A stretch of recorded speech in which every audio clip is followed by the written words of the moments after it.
Greetings, human life forms. I'm the Meister. Welcome back to yet another prediction video. Today we'll be doing the Denver Broncos. Real quick before we get started, I've made a prediction video for the majority of these teams. I'll continue to make a prediction video for the rest of these teams, and I'll make a playoff and Super Bowl prediction video. You guys already know all that. I do have a Twitter that I tweet a lot of biased Bill stuff on. Link is in the description below if you want to follow me over there.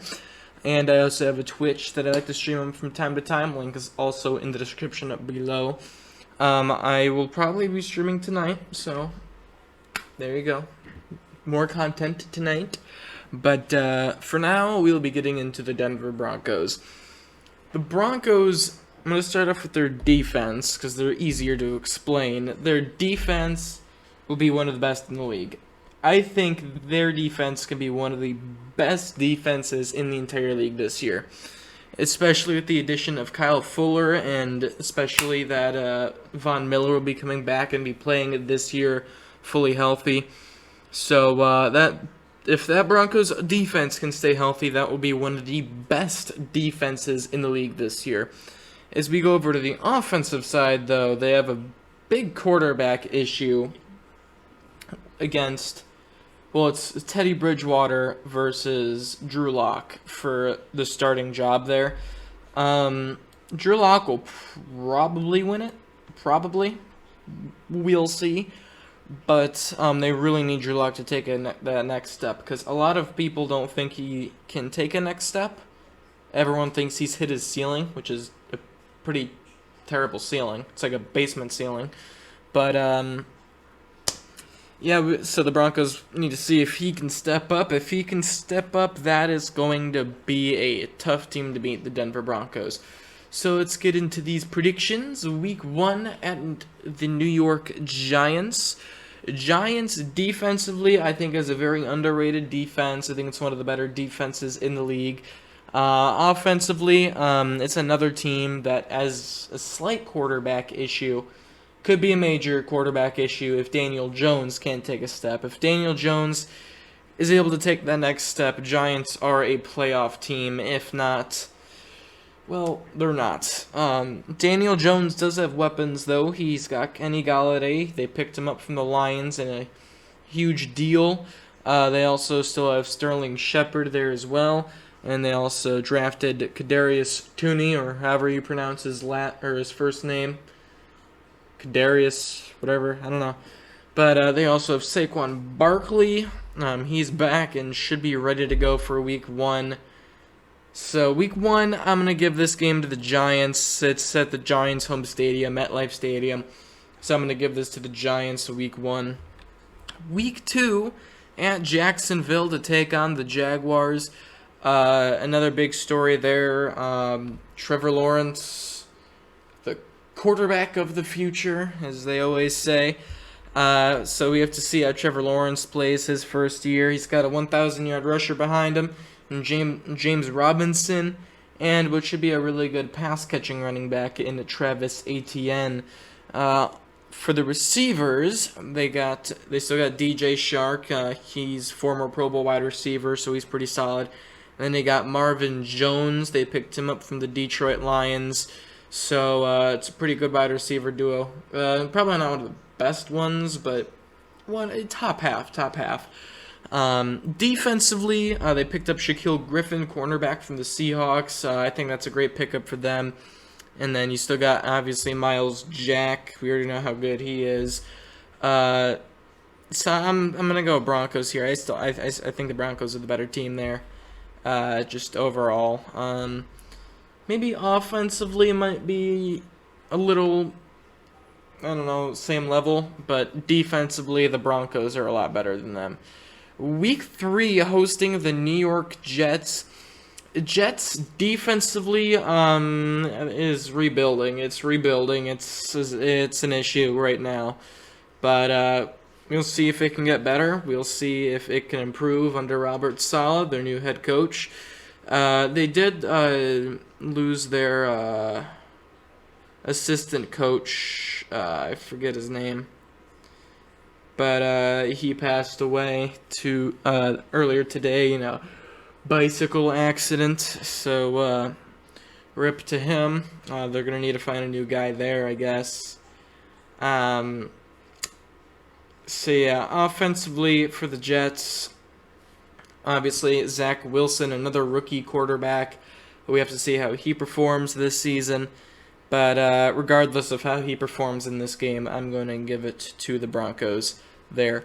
Week 4, hosting the Baltimore Ravens. Ooh, Ravens, another team with a really solid defense. One of the, I think, top 10 defense in the league. They have a really good cornerback duo with Marcus Peters and Marlon Humphrey. And then when you go to the offensive side, you have Lamar Jackson at quarterback and running back. You got J.K. Dobbins at running back. Ravens fans hoping that he can step up this year. Receiving core, you got Marquise Brown, cousin of Antonio Brown.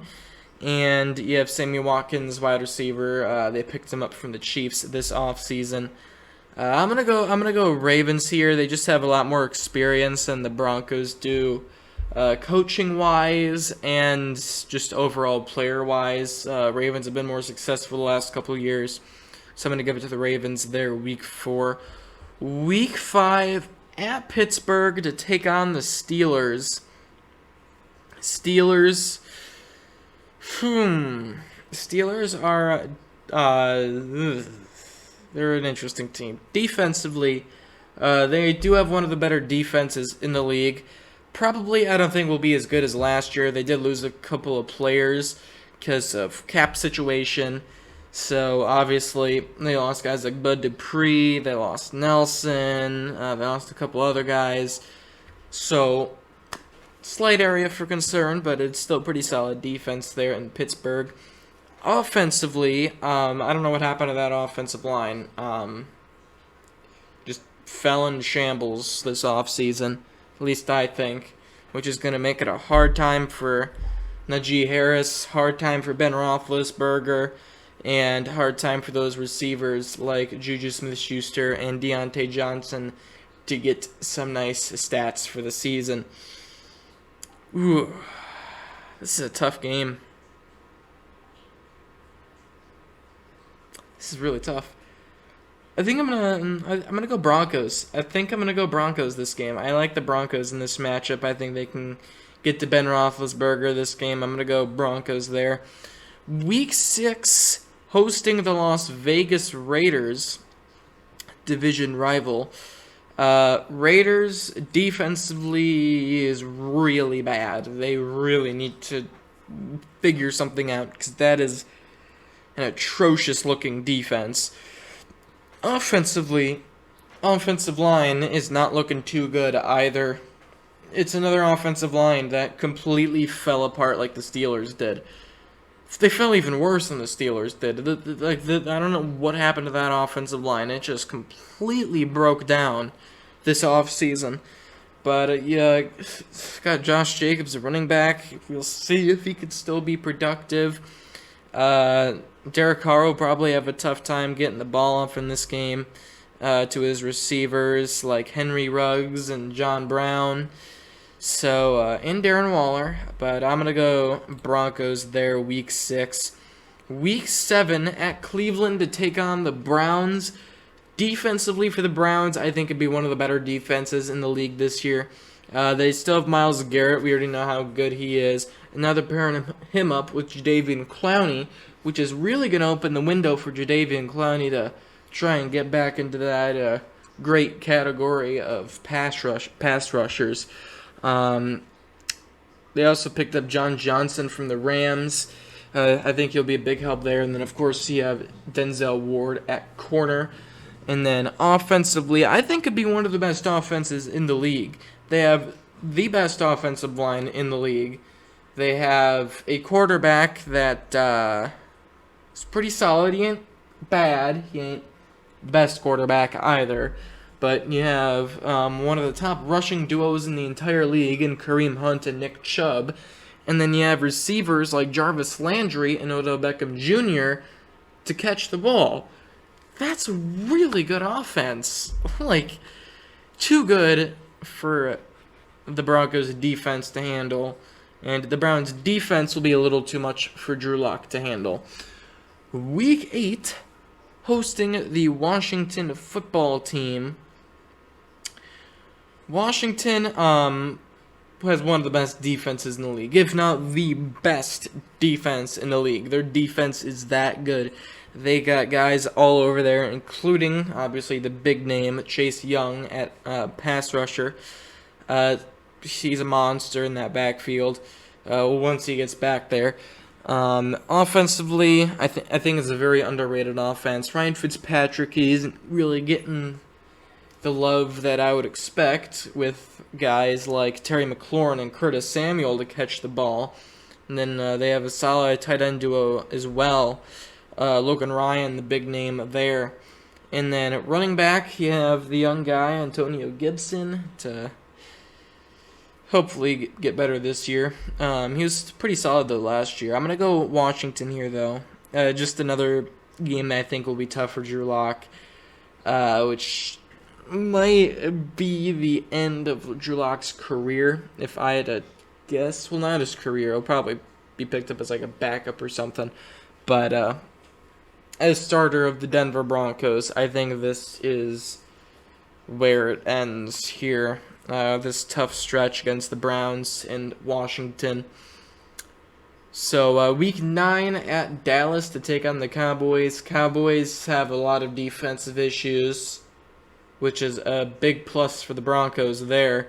Offensively, though, for the Cowboys, can be one of the best in the entire league. They have Dak Prescott at QB, who was on pace for an insane season last year before he got injured, especially with guys like Michael Gallup and Amari Cooper to catch that football. And then you have another solid running back duo in Ezekiel Elliott and Tony Pollard. That's a really good offense right there, but again, with the issues the Cowboys have on defense, I'm going to give this game here to the Broncos week 9. Week 10, hosting the Philadelphia Eagles. Eagles just have a lot of issues. Just going to go Broncos there and move on. Eagles have a lot of issues. Going into the bye week at 6-4, still fighting in the playoff hunt, even though I didn't finish the teams, it's just record. But going into week 12, hosting the Los Angeles Chargers. Chargers defensively can definitely get better this year, especially Derwin James being back can really help that defense. So we'll see how much it improves this year, especially with the new head coach Brandon Staley at the helm. They picked him up from the Los Angeles Rams. He was their defensive coordinator that led the Rams to the best defense in the entire league last year. So Brandon Staley, he knows how to coach defenses. So we'll see how good he can coach the Chargers defense here. Offensively, you have Justin Herbert, the rookie offensive player of the year, with guys like Keenan Allen and Mike Williams to throw the football to, and Austin Eckler at times, because he's like a receiving back. But that's tough. I'm going to go Broncos here, just because they're at home and they're coming off the bye week, so they have an extra week to prepare. So I'm going to go Broncos there, week 12. Week 13 at the Kansas City Chiefs. Chiefs coming off of their bye. Chiefs defensively, I think, is a pretty underrated defense. At least I thought so until they played the Buccaneers in the Super Bowl. But they have a lot of guys there. Chris Jones, though, not Chris Jones, Frank Clark, he's having some legal issues. So I don't even know if he's going to be playing this year, but they still have Frank Clark there in the defensive line. And then, of course, you got a guy by the name of the Honey Badger, or Tyrann Mathieu. They're at safety. He's a great player for them defensively as well. Offensively, you have arguably the best quarterback in the entire league, Patrick Mahomes, with guys like Tyreek Hill and Travis Kelce to throw the football to. And then at running back, you got Clyde Edwards-Helaire. So we'll see if he. That's the second episode in a row that I've banged my hand on the table. So yeah, the Chiefs are expecting big things from Helaire this year, so we'll see if he can deliver.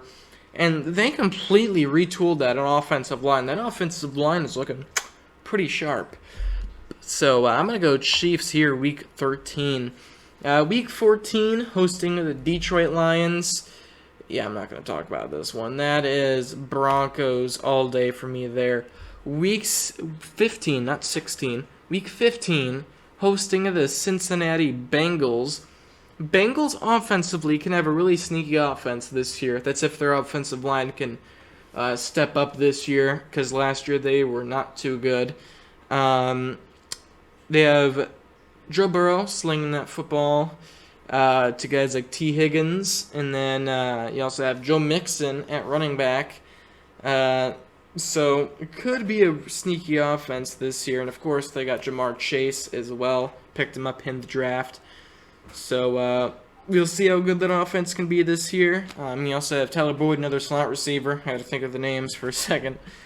But that could be a really sneaky offense this year. But defensively, it's not sneaky. It's just bad. So with their bad defense, they will lose this game to the Broncos. Broncos 9-5 on the season, going into Week 16 at Las Vegas to take on the Raiders. I think the Broncos can sweep the Raiders this year. Beating the Raiders there, going 10-5 at Los Angeles to take on the Chargers. Fighting for that playoff spot. They're gonna drop one to the Chargers. Then last game of the season, hosting the Kansas City Chiefs. Fighting for those playoffs, and they lose to the Chiefs. To wrap up the season at a 10-7 record. Pretty solid season. No idea if they're going to make the playoffs or not, because I hadn't finished doing the AFC predictions yet. Really close, though. Really close.